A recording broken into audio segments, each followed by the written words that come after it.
Hi all, doctor നിയാസാണ് from ബാട്ടി Calicut. So NEET P G exam എഴുതാൻ പോകുന്ന ആളുകൾക്ക് ഒരു ഫൈനൽ മെസ്സേജ് പാസ് ചെയ്യുക എന്നുള്ളതിനാണ് ഈ വീഡിയോൻ്റെ ഉദ്ദേശം. ഈ വീഡിയോയിൽ വളരെ ക്രിസ്പായിട്ട് കുറച്ച് കാര്യങ്ങൾ ഞാൻ പറയാൻ ട്രൈ ചെയ്യുന്നുണ്ട്. ബേസിക്കലി 4 ഇമ്പോർട്ടൻറ്റ് തിങ്സ് ആണ് ഇതിൽ മെൻഷൻ ചെയ്യാൻ പോകുന്നത്. സോ വീഡിയോ ചിലപ്പം കുറച്ച് ലെങ്തി പോയേക്കാം. സ്റ്റിൽ എക്സാം എഴുതാൻ പോകുന്ന ആളുകൾ മസ്റ്റായിട്ടും കാണേണ്ട കാര്യം തന്നെ ഞാൻ പറയുള്ളൂ. കാരണം മോസ്റ്റ് ഓഫ് ന്യൂസ് നിങ്ങൾക്ക് അറിയാവുന്ന കാര്യങ്ങൾ തന്നെ, പക്ഷേ ഈ വർഷത്തെ എക്സാമിന് നിങ്ങൾ മിസ്റ്റേക്ക് വരുത്താൻ ചാൻസസ് ഉള്ള ചില ഏരിയകൾ മാത്രം മെൻഷൻ ചെയ്ത് പറയാന്നുള്ളതാണ്. ഈ കാര്യങ്ങളൊക്കെ വ്യക്തമായിട്ട് അറിയുന്ന ആളുകൾ തന്നെയാണ് നിങ്ങൾ. പക്ഷേ എക്സാമിൻ്റെ അന്ന് ഈ ഒരു പിറ്റ് ഫോൾസ് നിങ്ങൾ ഇല്ലാണ്ടിരിക്കുക നോക്കാൻ വേണ്ടിയിട്ട് മസ്റ്റായിട്ടും വീഡിയോ കംപ്ലീറ്റ് ആയിട്ട് കണ്ടേക്കാം. ഇതൊരു ടൈം വേസ്റ്റ് ആവില്ല എന്നുള്ളത് നിങ്ങൾക്ക് എക്സാം കഴിഞ്ഞ് നിങ്ങൾ വരുമ്പോൾ കുറച്ച് ഷുവറായിട്ട് പറയാൻ പറ്റും. സോ വീഡിയോയിലേക്ക് നേരെ കിടക്കാം. ഞാൻ പറഞ്ഞില്ല 4 കാര്യങ്ങളാണ് ഞാൻ ഇതിൽ പറയാൻ ഉദ്ദേശിക്കുന്നത്. ഫസ്റ്റ് തിങ് എന്ന് വെച്ച് കഴിഞ്ഞാൽ ഈ ലാസ്റ്റ് 7 ഡേയ്സ്, ഈ ലാസ്റ്റിലെ ഇത്ര കുറച്ച് ഡേയ്സ് ഞാനിപ്പോൾ എന്ത് ചെയ്യണം, what should I do now എന്നുള്ളതാണ് പലരുടെയും ഒരു ക്വസ്റ്റ്യൻ. സോ അതാണ് ഒന്ന് അഡ്രസ്സ് ചെയ്യാൻ പോകുന്നത്. And second thing more important ആണ്. അത് ഫസ്റ്റ് തിങ്ങിനാണ് മോർ ഇമ്പോർട്ടൻ്റ് ആയിട്ട്, അത് ഞാൻ പറയുമ്പോൾ തന്നെ എക്സ്പ്ലെയിൻ ചെയ്യാം. അതായത് ഫസ്റ്റ് തിങ് ഇങ്ങനെയൊക്കെ പറയുന്നുണ്ടെങ്കിൽ അതുങ്ങളുടെ ഇമ്പോർട്ടൻ്റ് ആയിട്ടുള്ള കാര്യമാണ് സെക്കൻഡ് തിങ് ആയിട്ട് എനിക്ക് എക്സ്പ്ലെയിൻ ചെയ്ത് പറയാനുള്ളത്. ആൻഡ് തേർഡ് ഇമ്പോർട്ടൻറ്റ് തിങ് എന്ന് വെച്ച് കഴിഞ്ഞാൽ ലാസ്റ്റ് 2-3 ഡേയ്സ് നമ്മൾ എന്ത് ചെയ്യണം. സ്പെസിഫിക് ആയിട്ട് അതിൻ്റെ ഒരു പാറ്റേൺ തന്നെ ഉണ്ട്. ടോപ്പേഴ്സ് എല്ലാവരും ഫോളോ ചെയ്തിരിക്കുന്ന pattern. And last on the day of exam ആണ് ഇത് നമ്മൾ എക്സ്പ്ലെയിൻ ചെയ്യാൻ പോകുന്നത്. സോ ഓരോ കാര്യത്തിലേക്ക് കിടക്കാം. അപ്പോൾ ഫസ്റ്റ് ലാസ്റ്റ് 7 ഡേയ്സ് ചെയ്യേണ്ട ഇമ്പോർട്ടൻ്റ് ആയിട്ട് കാര്യങ്ങളാണ് എക്സ്പ്ലെയിൻ ചെയ്യാൻ പോകുന്നത്. നമ്മുടെ മൈൻഡ് എങ്ങനെയായിരിക്കും എന്ന് വെച്ചാൽ ഇത്ര കാലം നമ്മൾ പഠിച്ചിരിക്കുന്നത് ഈ വരുന്നിരിക്കുന്ന ഒരു 5-6 ഡേയ്സിൽ റിവൈസ് ചെയ്യാൻ വേണ്ടിയിട്ടാണെന്നുള്ളതാണ്. കാരണം ഇത്ര കാലം നമ്മൾ കുറേ ടൈം എടുത്ത് പഠിച്ച, കുറച്ച് സമയം എടുത്ത് പഠിച്ച, മൾട്ടിപ്പിൾ ടൈം റിവൈസ് ചെയ്ത കാര്യങ്ങളൊക്കെ ഉണ്ട്. അതൊക്കെ ഈ 5 ഡേയ്സ് കണ്ണിന് മുന്നിലൂടെ പോയിരിക്കുക അല്ലെങ്കിൽ അത് റിവൈസ് ചെയ്തിരിക്കുക എന്നുള്ളത് വളരെ മസ്റ്റ് ആയിട്ടുള്ള കാര്യമാണ്. സോ 5-6 ഡേയ്സ് നിങ്ങൾ എടുക്കുക. ഈ 5-6 ഡേയ്സ് ഒരു എക്സാമിൻ്റെ 2-3 ഡേയ്സ് മുന്നേ ഗ്യാപ്പ് ഇട്ടതിൻ്റെ ശേഷമുള്ള 5-6 ഡേയ്സ് എടുക്കുക. നോർമലി ചെയ്യുന്ന ഒരു കാര്യമാണ് പറഞ്ഞാൽ നിങ്ങൾക്ക് പ്രോപ്പറായിട്ടുള്ള ടൈം ടേബിളോ പ്രോപ്പറായിട്ടുള്ള കാര്യം ഉണ്ടെങ്കിൽ അതായിട്ട് തന്നെ കൊണ്ടുപോകുക. അതില്ലാതെ കൺഫ്യൂസ്ഡ് ആയി നിൽക്കുന്ന ആളുകൾക്ക് വേണ്ടിയിട്ട് തന്നെയാണ് ഈ വീഡിയോ ചെയ്യുന്നത്. സോ 5-6 ഡേയ്സ് കൊണ്ട് 19 സബ്ജക്ട്സ് കവർ ചെയ്യുന്ന രൂപത്തിൽ തന്നെ കൊണ്ടുപോകുക. അതെല്ലാം A to Z തന്നെ കവർ ചെയ്തേക്കാം. A to Z തന്നെ എവരി സബ്ജക്റ്റ് കവർ ചെയ്യുമ്പോൾ ചില പോർഷൻസ് നിങ്ങൾക്ക് സ്പീഡായിട്ട് കൊണ്ടുപോകാൻ പറ്റും. ചില പോർഷൻസ് ചിലപ്പോൾ ഒരു ഫൈനൽ സ്ട്രെസ് എന്നുള്ള രൂപത്തിൽ കൊടുക്കേണ്ടി വരും. ചില പോർഷൻസ് ഒക്കെ പേജ് ജസ്റ്റ് ഇങ്ങനെ മറച്ച് വിടേണ്ട ആവശ്യം വരുള്ളൂ. കാരണം വെരി റീസെൻ്റ് ആയിട്ട് നിങ്ങൾ വായിച്ചിട്ടുണ്ടാക്കും. സ്റ്റിൽ അതൊരു A to Z ഓർഡറിൽ കൊണ്ടുപോകുമ്പോൾ നിങ്ങൾക്ക് ഒരു മൈൻഡിന് മൈൻഡ് മാപ്പിംഗ് കിട്ടുന്നുള്ളതാണ്. അതായത് ഏതൊക്കെ സബ്ജക്റ്റിൽ ഏതൊക്കെ പോയിന്റ് ഏതൊക്കെ ഓർഡറിലാണ്.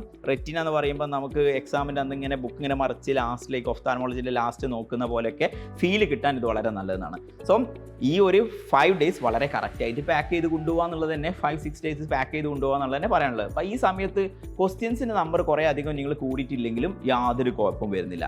ആൻഡ് സെക്കൻഡ് ഇമ്പോർട്ടൻ്റ് പറയുന്നത് ഫസ്റ്റ് പറഞ്ഞ കാര്യങ്ങളൊക്കെ ഒരു തെറ്റാണെന്നുള്ള രൂപത്തിലാണ് എനിക്ക് പറയാനുള്ളത്. കാരണം സെക്കൻഡ് തിങ് പറയുന്നത് നമ്മൾ ഏറ്റവും ഇമ്പോർട്ടൻ്റ് ആയിട്ടുള്ളത് ഹാപ്പിനെസ് ആണ്. ഈ സമയത്ത് വളരെ ഹാപ്പി ആയിട്ടിരിക്കുക. ഈ സമയത്ത് ശരിക്കും നിങ്ങൾ റെസ്റ്റ് ചെയ്യുന്നതിന് വിരോധമൊന്നുമില്ല. പക്ഷേ നിങ്ങൾ റെസ്റ്റ് ചെയ്യുകയാണെങ്കിൽ മോസ്റ്റ്ലി കുറേ അധികം തോട്ട്സ് നിങ്ങൾക്ക് വന്ന് നിങ്ങൾ ഡിസ്റ്റർബ്ഡ് ആവുകയാണ് മോസ്റ്റ്ലി ചെയ്യാറുള്ളത്. അതുകൊണ്ട് തന്നെയാണ് ഈ 5-6 ഡേയ്സ് നിങ്ങൾ പാക്ക് ചെയ്ത് കൊണ്ടുപോകണം ഫസ്റ്റ് പോയിന്റ് ആയിട്ട് പറഞ്ഞത്. പക്ഷേ നിങ്ങളിങ്ങനെ പാക്ക് ചെയ്ത് ഈ വായിക്കുന്ന കാര്യങ്ങൾ ഇങ്ങനെ വായിച്ചാലേ നടക്കുകയുള്ളൂ, നിങ്ങൾ ആകെ കൺഫ്യൂസ്ഡ് ആയി നിൽക്കൊന്നും വേണ്ട. കാരണം ഇങ്ങനെ ഐഡിയലി ഇങ്ങനെ മൂവ് ഉണ്ടെങ്കിലും മുന്നോട്ട് പോകുന്ന സമയത്ത് ഇതേപോലത്തെ സ്റ്റെക്ക്, ആകെ ഒരു ആങ്സൈറ്റി പോലെ പേടിയൊക്കെ വരാനുള്ള ചാൻസസ് ഉണ്ട്. കാരണം സ്വാഭാവികമായിട്ട് എക്സാമാണ്, 90 സബ്ജക്റ്റ് തീരാനുണ്ട്, കുറേ ഏരിയ പെൻഡിങ് ഒക്കെ വന്നിട്ടുണ്ടാവും. സോ അതിനെക്കുറിച്ച് കൂടുതലായിട്ട് ആലോചിക്കാണ്ട് മോസ്റ്റ് ഇമ്പോർട്ടൻറ്റ് നമ്മൾ ഹാപ്പി ആയിട്ടിരിക്കുക എന്നുള്ളത്. അപ്പോൾ ബുക്ക് കണ്ട് പഠിക്കുന്ന കാരണം നിങ്ങൾക്ക് നിങ്ങളെ പൾസ് റേറ്റ് കൂടുന്നൊക്കെ ഉണ്ടെങ്കിൽ സ്റ്റോപ്പ് ചെയ്തേക്കുക, റെസ്റ്റ് എടുക്കുക, ഉറങ്ങാം, ഇത് കാര്യമായിട്ട് എടുക്കുക എന്നുള്ളത്. അപ്പോൾ ഏറ്റവും ഇമ്പോർട്ടൻ്റ് ആയിട്ടുള്ള സെക്കൻഡ് തിങ് തന്നെയാണ്. കാരണം നിങ്ങൾ ഹാപ്പി ആയിട്ട് ഇരുന്ന് കഴിഞ്ഞാൽ മാത്രമാണ് നിങ്ങൾക്ക് ലോങ് ടേം മെമ്മറി കുറയ്ക്കും. ചില പോർഷൻസൊക്കെ നിങ്ങൾ എടുത്ത് വായിച്ചിട്ട് ചിലപ്പോൾ ഓർമ്മ കിട്ടില്ല, അല്ലെങ്കിൽ കൺജഷൻ ആവും വരിക. ചിലപ്പോൾ ഫസ്റ്റ് ഇയർ MBBS പഠിച്ചിരിക്കുന്ന ഒരു പോയിന്റ് അന്ന് അനാട്ടമിയിൽ വൈവ മാഡം ചോദിച്ച പോയിൻ്റൊക്കെ നിങ്ങൾ ഹാപ്പി ആയി സ്മൂത്ത് ആയിട്ട് ഇരുന്നാൽ കിട്ടും എന്നുള്ളതാണ്. അപ്പോൾ ഒരു 10-20% ആളുകൾക്ക് ആങ്സൈറ്റി റിലേറ്റഡ് ആയിട്ടുള്ള, എനിക്കടക്കം വന്നിട്ടുണ്ടായിരുന്നു ആങ്സൈറ്റി റിലേറ്റഡ് ഇഷ്യൂസ് ഉണ്ടായിരുന്നു. സോ അതിൽ ചില ദിവസങ്ങളൊക്കെ ഞാനൊരു കോമഡി കരിക്കിൻ്റെ ചില സീരീസൊക്കെ കാണാൻ അന്ന് ടൈം എടുത്തിട്ടുണ്ടായിരുന്നു. സ്വാഭാവികമാണ്. അപ്പോൾ ഏറ്റവും ഇമ്പോർട്ടൻറ്റ് ഫസ്റ്റ് തിങ് ഇങ്ങനെ വായിക്കണം എന്ന് പറഞ്ഞിട്ടുണ്ടെങ്കിലും അതിനേക്കാളും ഇമ്പോർട്ടൻ്റ് ആയിട്ടുള്ള കാര്യമാണ് ഈ സെക്കൻഡ് തിങ്ങിൽ പറഞ്ഞത് ഹാപ്പി ആയിട്ട് ഇരിക്കുക എന്നുള്ളത്. സോ ഈ പറഞ്ഞിരിക്കുന്ന കാര്യങ്ങൾ ഫസ്റ്റ് തിങ്ങിൽ പറഞ്ഞിരിക്കുന്ന കാര്യങ്ങൾ കംപ്ലീറ്റ് ആയിട്ടില്ലെങ്കിലും കുഴപ്പമില്ല. അതിനുള്ള ഏറ്റവും ഇമ്പോർട്ടൻ്റ് ഹാപ്പി ആയിട്ട് ഇരിക്കുക. കാരണം നിങ്ങൾ ലോങ് ടേം മെമ്മറി പല കാര്യങ്ങളും ഇൻസിഡൻസ് ഇൻസിഡൻസ് ഒക്കെ നിങ്ങൾക്ക് ഹൗസ് ഏജൻസി സമയത്ത് നടന്ന പല ഇൻസിഡൻസ് നിങ്ങൾക്ക് വർക്കൗട്ട് ചെയ്ത് എക്സാമിൽ റിപ്രൊഡ്യൂസ് ചെയ്ത് എഴുതാൻ പറ്റുന്നതാണ്. സോ 2 things നമ്മൾ കംപ്ലീറ്റ് ചെയ്തു. And third thing, last 2-3 days എന്ത് ചെയ്യണം? നമ്മളിപ്പോൾ ക്യുക്കായിട്ട് 4-5 days 6 days വായിച്ചിട്ടുണ്ട്.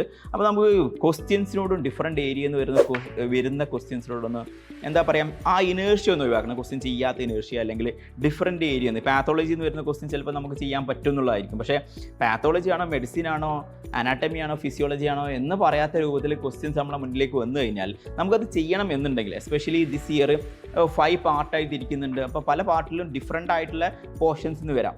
സോ അങ്ങനെ വരുന്നുണ്ടെങ്കിൽ ലാസ്റ്റ് 2-3 days ഒരു ഡേ നിങ്ങൾ tougher subject, even though 5-6 days ആ സബ്ജക്റ്റ് കംപ്ലീറ്റ്ലി നിങ്ങൾ കവർ ചെയ്യാൻ ഉപയോഗിച്ചിട്ടുണ്ടെങ്കിൽ അതിൽ വരുന്ന ആ ടഫർ സബ്ജക്റ്റ് ഒരിക്കൽ കൂടി നിങ്ങൾക്കൊന്ന് മറച്ചു നോക്കുക എന്നുള്ളതാണ്. ഞാൻ ഒരിക്കലും സ്ട്രെസ് എടുത്ത് വായിക്കുക ഒരു ഡേയിൽ തന്നെ 2-3, അതായത് മോസ്റ്റ്ലി ടഫർ സബ്ജക്റ്റ് എന്ന് പറഞ്ഞു കഴിഞ്ഞാൽ ഫാർമക്കോളജി, മൈക്രോ അനസ്തേഷ്യ, അനാട്ടമി ഒക്കെയാണ് ഉണ്ടാവാറുള്ളത്, അതായത് ബയോകെമിസ്ട്രി ഒക്കെ.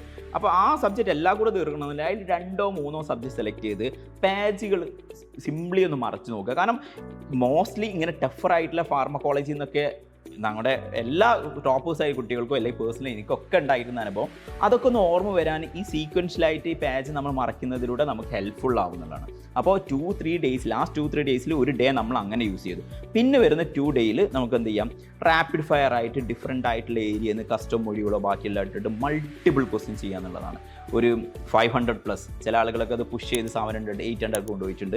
നിങ്ങൾ അത്ഭുതപ്പെടേണ്ട, നിങ്ങൾ ടൈം, അതിൻ്റെ ഔട്ട്പുട്ട്, മാർക്ക് ഒന്നും നോക്കാണ്ട് തന്നെ, അതായത് ഞാൻ എത്ര ചെയ്തു എത്ര ശരിയായി ഒന്നും നോക്കരുത്, ഇങ്ങനെ കൂളായിട്ട് ചെയ്ത് പോകുക എന്നുള്ളതാണ്.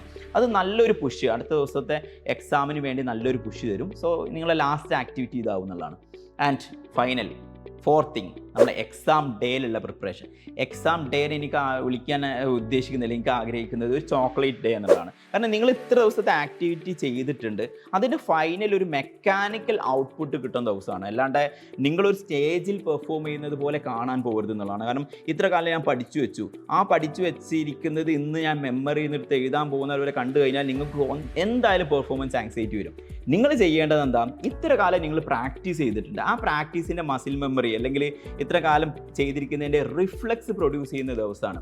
അപ്പോൾ അതിന് ഒരു ചോക്ലേറ്റ് ആയിട്ട് കാണാം. കാരണം നമ്മളന്ന് ചോക്ലേറ്റ് കഴിച്ചുകൊണ്ട് വളരെ റിലാക്സ്ഡ് ആയിട്ട് ഇരിക്കേണ്ടതാണ്. റഷ് ചെയ്ത് ഒന്നും റിവൈസ് ചെയ്യേണ്ട ആവശ്യമില്ല. മോർണിംഗ് നിങ്ങൾ അഡ്മിറ്റ് കാർഡ് വന്നിട്ടില്ല, അഡ്മിറ്റ് കാർഡ് വരുമ്പോൾ മോർണിംഗ് റിപ്പോർട്ടിംഗ് ടൈം നോക്കുക, റിപ്പോർട്ടിംഗ് ടൈമിൻ്റെ സമയത്ത് എത്തുക, ഒന്ന് റിലാക്സ് ചെയ്തതിന് ശേഷം മാത്രം കയറുക.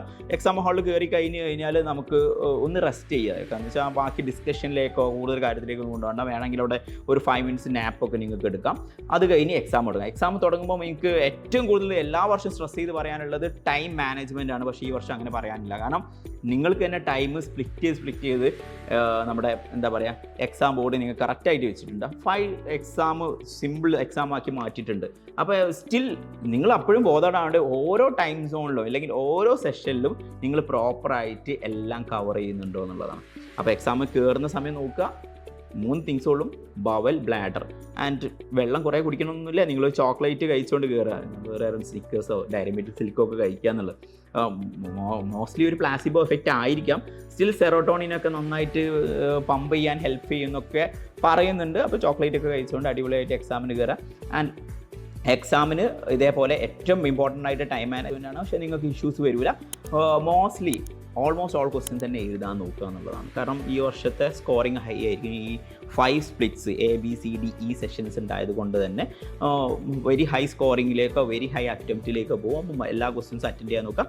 ഈ പറഞ്ഞിരിക്കുന്ന ചെറിയ സെഷനിലെ ടൈം മാനേജ്മെൻറ്റ് നിങ്ങൾ മൈൻഡിൽ നന്നായിട്ട് കാണുക എന്നുള്ളതാണ്. ആൻഡ് മോർ ഓവർ ഈ പറഞ്ഞിരിക്കുന്ന കാര്യങ്ങളല്ലാണ്ട് കുറച്ച് കാര്യങ്ങളോട് എനിക്ക് മെൻഷൻ ചെയ്യാനുള്ളത് എന്നുള്ളതാണ്. ഞാൻ പറഞ്ഞിട്ടുണ്ട് ഈ വീഡിയോ ഫുള്ളായിട്ട് നിങ്ങൾ കാണണം. ഇത്ര കാലം നിങ്ങളെ PG പ്രിപ്പറേഷൻ റിലേറ്റഡ് ആയിട്ട് നമ്മൾ കുറേ കാര്യങ്ങൾ നിങ്ങളെ എന്താ പറയുക പഠിക്കണം, പുഷ് ചെയ്യണം, PG നല്ലതാണ് എന്നൊക്കെ പറഞ്ഞ് കൊണ്ടുപോയിട്ടുണ്ട്. പക്ഷേ ഒരു ഫൈനൽ ഔട്ട്പുട്ടിലേക്കൊക്കെ നോക്കുകയാണെങ്കിൽ നമ്മൾ എപ്പോഴും കാണുന്ന ക്ലിനിക്കൽ പ്രാക്ടീസിലൊക്കെ നീറ്റ് PG എക്സാമിലൊക്കെ വെരി ഹൈ സ്കോർ റാങ്ക് വാങ്ങിച്ച ഡോക്ടർ തന്നെ ആയിരിക്കണം എന്നില്ല ഏറ്റവും ബെസ്റ്റായിട്ട് പ്രാക്ടീസ് ചെയ്യുന്ന ആളുകൾ. അപ്പോൾ ബെസ്റ്റായിട്ട് പ്രാക്ടീസ് ചെയ്യുന്നത് നമ്മളെ ഹാപ്പിനെസ് ഒക്കെ ഡിപ്പെൻഡ് ചെയ്തിരിക്കുന്നത് നമ്മൾ വിചാരിച്ചിരിക്കുന്ന ഈ സ്പെഷ്യാലിറ്റി തന്നെ എപ്പോഴും ആവണമെന്നൊന്നുമില്ല. ചിലപ്പോൾ നമ്മൾ ക്ലിനിക്കൽ ടോപ്പ് സ്പെഷ്യാലിറ്റി ഒക്കെ വിചാരിച്ചിട്ടുണ്ടെങ്കിലും നോൺ ക്ലിനിക്കൽ PG എടുത്ത് അല്ലെങ്കിൽ അങ്ങനെ നമ്മളെ ലൈഫ് കൊണ്ടുപോകുന്ന സമയത്താകുമ്പോൾ നമ്മൾ ലൈഫ് മോർ ഹാപ്പിയർ ആയിരിക്കുക. സോ ഭാവിയിൽ എന്താ സംഭവിക്കാൻ പോകുന്നത് നമുക്ക് അറിഞ്ഞുകൂടാം. ആൻഡ് വേറൊരു എക്സാമ്പിൾ പറയുകയാണെങ്കിൽ ചിലപ്പോൾ 5000 നിങ്ങൾ ഉദ്ദേശിക്കുന്നത് 1000 ഉള്ളിൽ റാങ്ക് കിട്ടണമെന്നുള്ളതാണ്. അതിനേക്കാൾ ബെറ്റർ സീറ്റ് ചിലപ്പോൾ 4000 5000 റാങ്കിൽ വരും. അപ്പോൾ ഒരുപാട് വേരിയബിൾ ഇവിടെ നിൽക്കുന്നുണ്ട്. നീറ്റ് UG എക്സാമിനെ പോലെ ഒന്നുമല്ല. നീറ്റ് UG എക്സാമിൽ ആ സീക്വൻസ് അനുസരിച്ച് MBBS സീറ്റ് മാത്രം സെലക്ട് ചെയ്യാനുള്ളത്. ഇവിടെ അങ്ങനെയല്ല, ഡിഫറെൻ്റ് ആയിട്ടുള്ള സ്പെഷ്യാലിറ്റീസ് ഉണ്ട്. പിന്നെ ഈ സ്പെഷ്യാലിറ്റീസിൻ്റെ സ്കോപ്പ് തന്നെ 10 ഇയർ ഓവർ എവരി 10 ഇയർ ഇങ്ങനെ ഡെമോഗ്രാഫിക് ട്രാൻസിഷൻ നടന്നുകൊണ്ടിരിക്കുന്നുണ്ട്. ജനറൽ മെഡിസിൻ ഒന്നും അങ്ങനെ മാറുന്നില്ല എന്ന് നമുക്ക് വിചാരിക്കാം. ജനറൽ സർജറി, ജനറൽ മെഡിസിൻ ഒന്നും സ്റ്റിൽ ബാക്കിയുള്ള സ്പെഷ്യാലിറ്റീസൊക്കെ ഇടയ്ക്കിടയ്ക്ക് അതിൻ്റെ സ്കോപ്പ് അല്ലെങ്കിൽ ഏണിംഗ് പവറൊക്കെ മാറിക്കൊണ്ടിരിക്കുന്നുണ്ട്. സോ ഇതൊന്നും ഒരു വലിയ ഫാക്ടറല്ല. നമ്മൾ പ്രിപ്പയർ ചെയ്യുന്ന സമയത്ത് നിങ്ങളെ പുഷ് ചെയ്യാൻ വേണ്ടി ഇതൊക്കെ ചെയ്തിട്ടുണ്ട്. കാരണം നിങ്ങളുടെ ഉള്ളിലെ ആ മടിയന്മാരെ പുറത്തെടുക്കാൻ വേണ്ടി നമ്മൾ ഈ കാര്യങ്ങളൊക്കെ പറഞ്ഞിട്ടുണ്ട്. സ്റ്റിൽ എക്സാമിന് പോകുമ്പോൾ ആലോചിക്കേണ്ടത് നിങ്ങൾക്ക് ബെസ്റ്റ് ഔട്ട്കം കിട്ടുക എന്നുള്ളത് ഏതാണ് നിങ്ങൾക്ക് അറിഞ്ഞൂടെ, ഏത് റാങ്കിൽ എത്തുമ്പോഴാണെന്ന് നിങ്ങൾക്ക് അറിഞ്ഞൂടെ. കാരണം 1000 റാങ്കിൽ നിങ്ങൾക്ക് കിട്ടുന്ന സീറ്റിനേക്കാളും ബെസ്റ്റ് സീറ്റ് അങ്ങനെ തന്നെ പറഞ്ഞിട്ടുണ്ട്. ബെസ്റ്റ് സീറ്റ് ചിലപ്പോൾ 3000 4000 റാങ്കിൽ കിട്ടും. സോ റാങ്ക് അനുസരിച്ച് വേരി ചെയ്യും. പിന്നെ നിങ്ങൾ വിചാരിക്കുന്ന പോലെയുള്ള സ്പെഷ്യാലിറ്റി ആയിരിക്കില്ല നിങ്ങൾക്ക് ഭാവിയിൽ സ്കോപ്പ് കൂടുതൽ കൊണ്ടുവരുന്നത്. മാത്രമല്ല നിങ്ങൾ ഹാപ്പിയർ ആയിരിക്കുക നിങ്ങൾ ചിലപ്പോൾ ഒരു ഡിഫറെൻറ്റ് സ്പെഷ്യാലിറ്റിയിലേക്ക് പോകുമ്പോഴൊക്കെ ആയിരിക്കും. അപ്പം നമ്മുടെ ആഗ്രഹമൊക്കെ അവിടെ നിൽക്കുന്നുള്ളത് ശരിയെ തന്നെയാണ്. ഈ സമയത്ത് ഈ പെർട്ടിക്കുലർ എക്സാമിൻ്റെ സമയത്ത് നിങ്ങൾ അതിനെക്കുറിച്ച് ഒരിക്കലും ആഗ്രഹിക്കരുത്. എക്സാമിൻ്റെ സമയത്ത് നിങ്ങളുടെ speciality, mark, rank, number of correct, ഈ സെഷൻ കഴിഞ്ഞു ഇതിന് 40 കറക്റ്റ് ഉണ്ട്, അല്ലെങ്കിൽ 38 കറക്റ്റാണ്, അല്ലെങ്കിൽ 35 കറക്റ്റേ ഉള്ളൂ, ഇങ്ങനെ പറഞ്ഞിട്ടുള്ള കാൽക്കുലേഷൻ നിങ്ങൾക്ക് സ്ട്രെസ്സേ തരുള്ളൂ. അപ്പോൾ ഈ സമയത്ത് GT സ്കോർ നോക്കരുത്. ഈ സമയത്ത് നിങ്ങൾ സ്പെഷ്യാലിറ്റി ആലോചിക്കരുത്. മാർക്ക്, റാങ്ക് ഇതൊന്നും നിങ്ങൾ കൺസിഡർ ചെയ്യരുത്. നിങ്ങൾ ഇപ്പോൾ ഉള്ള പ്രിപ്പറേഷനിൽ മാത്രം നോക്കുക. മോർ ദാൻ ദാറ്റ് ഹാപ്പിയർ ആയിട്ടിരിക്കുക. കാരണം നമ്മളൊക്കെ ബേസിക്കലി ഇതൊക്കെ ചെയ്യുന്നത് നമ്മൾ ഹാപ്പി ആയിട്ടിരിക്കാൻ വേണ്ടിയിട്ടാണ്. അല്ലാണ്ട് ഒരു കോമ്പറ്റീഷൻ എക്സാം നിങ്ങൾ ഡിസൈഡ് ചെയ്യുന്നുള്ളതൊന്നും ശരിയായിട്ടുള്ളൊരു വേണമെന്നല്ല. കാരണം 19 സബ്ജക്റ്റ് ഒരു സിംഗിൾ ഡേയിൽ 200 ക്വസ്റ്റ്യൻസ് കൊണ്ടുകൊണ്ട് ഒരു ഡോക്ടറിനെ ഇവാലുവേറ്റ് ചെയ്യാൻ പറ്റും എന്നൊന്നും എനിക്ക് പേഴ്സണലി അഭിപ്രായമില്ല. സോ നിങ്ങളുടെ ബെസ്റ്റ് പേഴ്സൺ ആണോ, ബെസ്റ്റ് പേഴ്സൺ അല്ലേ, പഠിക്കാൻ പറ്റുന്ന ആളാണോ അല്ലേ എന്നൊന്ന് ഇവാലുവേറ്റ് ചെയ്യാൻ പറ്റുന്ന ഒരു യഥാർത്ഥ സിസ്റ്റം ആണെന്നുള്ളത് എനിക്ക് പേഴ്സണലി അഭിപ്രായമില്ല. ഞാൻ അങ്ങനെ പറയുന്നത് നിങ്ങൾ ആങ്സൈറ്റി റിലീവ് ചെയ്യാൻ വേണ്ടിയിട്ടാണ്. കാരണം അങ്ങനെയല്ല, ആക്ച്വലി അങ്ങനെ തന്നെയല്ല. അപ്പോൾ നിങ്ങൾ എന്ത് ചെയ്യാം, ഇപ്പോൾ ഉള്ള ഈ ഒരു കോമ്പറ്റീഷൻ സിസ്റ്റത്തിൽ വെച്ചിട്ട് നമ്മളിപ്പോൾ പറയുകയാണെങ്കിൽ ആമനെ മുയലിലൂടെ വെള്ളത്തിലൂടെ ഒരുമിച്ച് ഓടിപ്പിക്കുന്നത് പോലെയൊക്കെയാണ്. ഓരോരുത്തരുടെ സിസ്റ്റം ഓരോരുത്തർ ബെറ്റർ ആവുന്ന ഡിഫറെൻ്റ് ആയിട്ടുള്ള ഏരിയയിലാവും. അപ്പം ഇത്രയേ ഉള്ളൂ. ഫൈനലി നിങ്ങൾ ഹാപ്പിയർ ആയിട്ടിരിക്കുക. ചെയ്യാനുള്ള വർക്ക് ചെയ്തിട്ടുണ്ട്. And last day of exam നിങ്ങൾക്ക് ആലോചിക്കാൻ പറ്റുന്ന കാര്യം, നിങ്ങൾ ഇത്ര കാലത്തിന് ചെയ്ത വർക്ക്, എത്ര ക്വസ്റ്റ്യൻസ് ചെയ്തിട്ടുണ്ട്, എത്ര ചാപ്റ്റേഴ്സ് വായിച്ചിട്ടുണ്ട്, എത്ര കാലം ഉറക്കം കഴിഞ്ഞിട്ടുണ്ട്, എത്ര ദിവസം നേരത്തെ എണീറ്റിട്ടുണ്ട്, ഇത്ര കാര്യങ്ങളൊക്കെ ആലോചിച്ച് കഴിഞ്ഞാൽ നിങ്ങൾക്ക് തന്നെ മനസ്സിലാവും ഞാൻ ഇതിന് വേണ്ടി ഒരുപാട് വർക്ക് ചെയ്തു. വർക്ക് ചെയ്യാൻ മാത്രമേ നിങ്ങൾക്ക് എബിലിറ്റി ഉള്ളൂ. അതിൻ്റെ ഔട്ട്കം എന്താണെന്നുള്ളത് നിങ്ങൾക്ക് ഫിക്സ് ചെയ്യാൻ പറ്റുന്ന കാര്യങ്ങളല്ല. അതിൽ ഒരുപാട് ഫാക്ടേഴ്സ് വരുന്നുണ്ട് എന്നുള്ളതാണ്. സോ എക്സാം അടിപൊളിയാക്കുക. അടിപൊളിയായിട്ട് ഞാൻ എഴുതും. പിന്നെ നമ്മുടെ ഫൈനൽ ഡയലോഗ് അറിയാലോ, കാരണം നെപ്പോളിയൻ ഭഗത് സിംഗ്. അപ്പോൾ അതൊക്കെ ആലോചിച്ചിട്ട് അടിപൊളിയായിട്ട് എക്സാം ചെയ്താൽ ഓൾ ദി വെരി ബെസ്റ്റ്.